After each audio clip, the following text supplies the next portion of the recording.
Sir sir sir sir sir excuse ମି sir ଆଉ ଆପଣ କଣ ସମୁଦ୍ର କୂଳ ବିଚ୍ ବୁଲିବାକୁ ଆସନ୍ତି ନା? ହଁ ଟିକେ ଆସିଥିଲି ବୁଲାବୁଲି କରି ଆଉ ଯାଉଛି ଆମର ମୁଁ ଛୋଟ ୟୁଟ୍ୟୁବ ଚ୍ୟାନେଲ ଗୋଟେ ଆସିଛି। ଆଜ୍ଞା।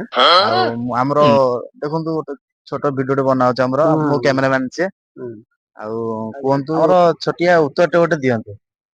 ପଚାରନ୍ତୁ କୋଶ୍ଚେନ ପଚାରନ୍ତୁ। ସାର୍ କହିଲେ ଆମର ଯୋଉ ପିଲାମାନେ ଯୋଉ ସ୍ଵିଗି ଜୋମାଟୋ ଡେଲିଭରି ଯୋଉ ଅର୍ଡର ଯୋଉ କରୁଛନ୍ତି ପୁଅ ଛୁଆକୁ ଅଧିକ କାମ ମିଳୁଛି ଝିଅ ପିଲାକୁ କଣ ବି ମିଳୁନି କହିଲେ ଆପଣ? ଆମର ଯୋଉ ଅନଲାଇନ ଡେଲିଭରି ଯୋଉ କାମ ହଉଛି ତା ଦେହର ଝିଅ ଛୁଆଙ୍କୁ ଏଇଥିପାଇଁ କାମ ମିଳୁନି ଯେ କି ପୁଅ ଛୁଆଙ୍କୁ ଯଦି ସେ କାମ ଟା ଦିଆଯାଏ ତାହେଲେ ସେ ଶୀଘ୍ର ଯାଇକି ଡେଲିଭରି କରିଦଉଛନ୍ତି କଷ୍ଟମର ବି ଖୁସି ହଉଛନ୍ତି। କିନ୍ତୁ ସେଇ କାମକୁ ଯଦି ଝିଅ ଛୁଆଙ୍କୁ ଦିଆଯାଏ ଡେଲିଭରି କରିବା ପାଇଁ ଗୋଟେ ଝିଅ ଛୁଆକୁ ଡେଲିଭରି କରିବାକୁ ହେଲେ ମିନିମମ 9 ମହିନା ଲାଗିବ। ଏ କ୍ୟାମେରା ବନ୍ଦ କର କ୍ୟାମେରା ବନ୍ଦ ସେଇଥିପାଇଁ କର କ୍ୟାମେରା ବନ୍ଦ क्या बोला क्या बोला